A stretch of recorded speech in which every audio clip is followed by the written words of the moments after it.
Vamos, por ejemplo, al caso concreto tuyo, ¿no? Que te costaba hablar en público, hoy eres una gran conferencista. ¿Cuál era tu motivación? Entiendo que tuviste que encontrar cierta motivación para salir frente al público y a hablar, ¿no? O sea, ¿qué te decías a ti misma? ¿Cómo era tu diálogo interno para no dejarte bloquear por el miedo? Se construye. Sí. Es que esto no viene de un día a otro, se construye. Muy Se bien. construye Okay. con lo que vas sintiendo. A mí me gusta decir que, igual que eso que te digo que somos seres electromagnéticos, o sea, realmente cuando uno es consciente empiezas a sentir una especie, lo voy a llamar de vibración, pero algo que ves, que lo sientes también con el estómago, de ¿es el buen camino o no es el buen camino? A mí me pasó que cuando yo empecé con la investigación en neurociencia aplicada, entonces entrenaba a personas, pero ahí no estaba entrenando al público, yo no estaba buscando en ese momento abrir centros de entrenamiento, ni muchísimo menos. Okay. Tenía muchas ganas de dedicarme de una manera como totalmente altruista a la investigación, invirtiendo yo, o sea, sin pedir ayuda a nadie, que quería hacerlo desde un punto de libertad absoluto para poder investigar tal cual yo quería. Entonces, en ese momento se entrenaban amigos, yo entrenaba amigos. Y decía, bueno, era una época en la que vivía fuera, entonces tenía acceso, soy piloto, entonces tenía acceso a mentes de pilotos y les decía, oye, ¿te quieres entrenar? A mí la mente del piloto me ayudaba mucho para los entrenamientos, porque ¿Por qué? tienen que tener algo que es muy difícil a nivel cerebral. Cuando eres piloto, bueno, en este caso era piloto de helicóptero y de helicópteros donde tienes que estar muy pendiente de cómo pilotas, porque además haciendo maniobras complicadas, etcétera. Entonces, tienen algo que es muy bueno y es que tienes que tener un buen control, pero a la vez tienes que tener mucha flexibilidad para poder hacer frente a los imprevistos que van surgiendo en el vuelo. ¿Cómo utilizar tus dos partes cerebrales? Eso, ¿no? Al final. es, Marian, es que es justo eso. Y eso es muy difícil de hacer. Y hay pocas difícil. profesiones que te lo piden de una manera tan grande como te lo pide siendo piloto. O, por ejemplo, otra profesión que yo he entrenado mucho y que me encanta y que fue con la que yo hice mucha investigación al principio, que es la mente de un arquitecto. Un buen arquitecto tiene una parte cerebral, y yo eso lo sigo diciendo a los arquitectos que conozco y que son buenos arquitectos, les sigo diciendo, para mí sois una mente que yo admiro mucho, porque tenéis que utilizar muy bien vuestro hemisferio derecho. O sea, de nuevo, no caigamos en generalización de que solo la creatividad está en el derecho, pero es verdad que hay mucha activación de la creatividad en el derecho. Entonces tenéis que ser muy creativos, tenéis que ser sensibles, tenéis que tener una parte de psicología para entender al cliente, y a la vez tenéis que tener mucho de izquierdo, de control, de orden, de ir paso a paso con todo. O sea, es una mezcla maravillosa entre las bellas artes y la ingeniería. Qué a mí me fuerte. parece que la mente... Entonces yo tuve la suerte de tener a gente muy buena, además, en esa época a la que podía entrenar, amigos míos, y no sé por qué estoy contando esto, pero bueno, y fue la manera de... sí, ya sé por qué te decía, claro. Y fue la manera de ir viendo este patrón. Entonces, ¿qué es lo que veía?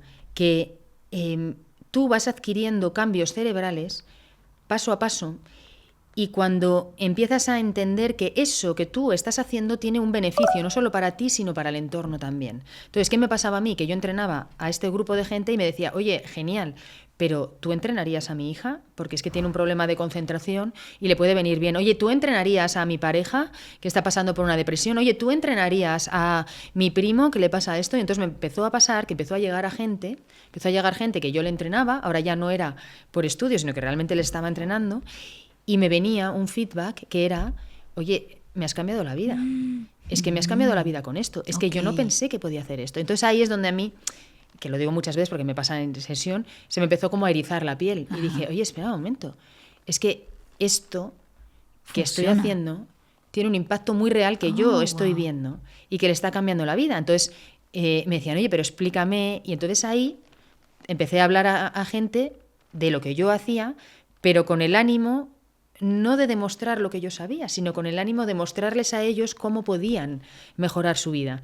Y yo creo que ese es el cambio. Cuando a mí me gusta poner la imagen de la cámara esta GoPro, ¿te acuerdas? Yo es que viví muchos años haciendo pues mucho deporte de aventura, etc. Entonces llevamos siempre la GoPro, la camarita está ahí encima del casco.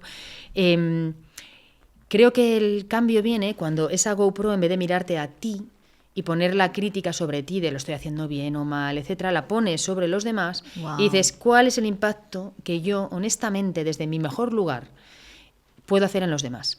Y a mí me pasó eso, que como lo empecé a vivir, lo empecé a meter bajo la piel, estas personas que estaban cambiando su vida, que estaban mejor gracias a lo que estábamos haciendo, pues yo dije, esto es mucho más grande que yo. Quiero decir, esto tiene mucha más importancia que la que yo me pueda dar de lo que piensen de mí encima de un escenario, etcétera. Con lo cual, y eso sigue hasta el día de hoy. O sea, yo cuando salgo a un escenario nunca pienso, hay 900 personas mirándome, siempre pienso, hay 900 personas que pueden llevarse algo positivo de esto, que mejore su vida, y que si mejora su vida, van a mejorar las vidas de los que les rodean, porque esto es expansivo. Entonces, para mí, por así decirlo, me veo como un vehículo de esto. La importancia nunca está en mí, está en las personas que están. Y eso a mí me hace quitarme la presión, hacerlo desde el mejor de los lugares, desde el disfrute y de eso.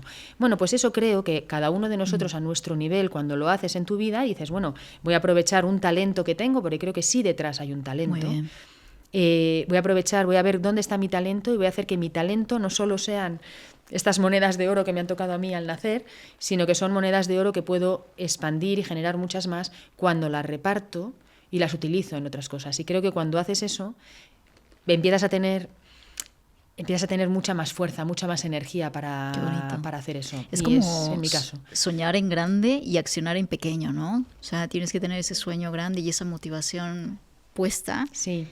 Y tomar acciones pequeñas. Maravillosa esa frase, sí, Marian. Me encanta. Sí, esa frase es genial para demostrar esto, porque es verdad que para lograr grandes cosas tienes que empezarlo desde muy chiquitito, tienes que ir haciendo el paso que puedes aceptar en ese momento. Y que a tu cerebro le encanta controlar, exactamente, ¿no? Que hablabas tú. Que puede ir, o sea, que es justo, es un buen equilibrio entre algo que te exige esfuerzo, porque tienes que salir un poco de tu zona de confort, pero te exige el esfuerzo justo al que puedes realmente acceder y ver el resultado relativamente pronto. Y eso es una cosa interesante. O sea, hay que accionar ese esfuerzo, lanzarte un poco al vacío, pero ir viendo el resultado, haciéndote resultados más cortoplacistas. Y ver recibiendo el feedback también, lo que recibes del entorno. Eso ¿no? es. Qué interesante. Y el feedback, fíjate, que eso es curioso porque lo hablamos muchas veces. Hay gente que me dice, pero ¿y cómo sé yo dónde están mis talentos? ¿Cómo sé si lo que estoy haciendo impacta o no? Y yo digo, claro, pregúntalo. Porque muchas veces vamos todos tan rápidos que incluso hay gente que nos está haciendo cosas que nos hacen muy bien, que nunca se las vamos a decir, pero no porque no nos las hagan, sino porque es que no nos paramos a pensar que para la otra persona es importante decir esto. Entonces, perdamos un poco el pudor a preguntar, oye, esto que estoy haciendo yo con mi trabajo, a la gente que está implicada en ello, ¿crees que está bien hecho? ¿Qué te parece? ¿Hay algo que te llama la atención, etcétera? Pide ese feedback, porque tu sistema necesita ese feedback para seguir haciéndolo en el buen camino. Entonces eso es algo que hay que pedir. No pensar que porque no te lo den es porque no esté, es porque estamos cada uno a 1000 cosas. Qué maravilla. Bueno, ahora quiero que hablemos, me has dejado muy hype en este tema, y quiero traer otra vez como, porque yo sé que muchas personas de este tipo de conversaciones salen como muy motivadas al mundo, ¿no? Como que, ahora sí que lo quiero hacer, o sea, lo tenía pensado, ya quiero cambiar, o no solamente cumplir una meta, sino también cambiar quizás un hábito que querían transformar en su vida, ¿no? Pero llegan los obstáculos, ¿no? Y habrán ahí un montón de situaciones, tanto externas y yo creo que más que todo internas, que luego te empiezan a frenar, que tu cerebro te juega en contra. Primero, ¿qué es lo que podemos esperar en cuanto a autosabotaje? ¿Y por qué parece ser que nuestro cerebro siempre le pone ese foco en la parte que no puede, en la crítica más dura, en lo negativo, que en todo lo positivo que hay en ese cambio? Sí.